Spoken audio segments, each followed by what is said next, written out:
আনসোনাকে দেখো অবস্থা, দেখো চুল টুল সব একাকার। আর এখন বাজে ওই রাত্রির 10টা বেজে বেশি হয়ে গেছে অনেকটাই। আনসোনা এখনও ঘুমায়নি।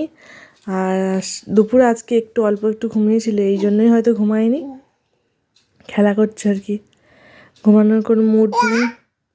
তোমার দাঁত দেখাও, দাঁত দাঁত দেখাও, দাঁত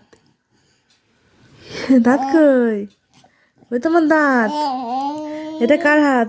এটা কার হাত? মাম্মার হাত? তো মাম্মার হাত দেখাও।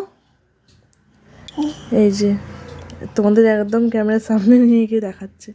তোমার দাঁত দেখাও, দাঁত দেখাও। ওরে বাবা, দেখলে বন্ধুরা, দাঁত দেখালো। দাঁত দেখিয়েছো? তোর চুল কই? আর দাঁত দেখাতে হবে না বাবা। এই যে চুল। চোখ কই? চোখ চোখ কই? চোখ দেখি, চোখ দেখি। এদিকে দেখো, মাম্মার দিকে দেখো, চোখ কই? এখন দেখাবে না, এখন আর দেখাবে না। ওই যে দেখছে বাইরে বক্সটা।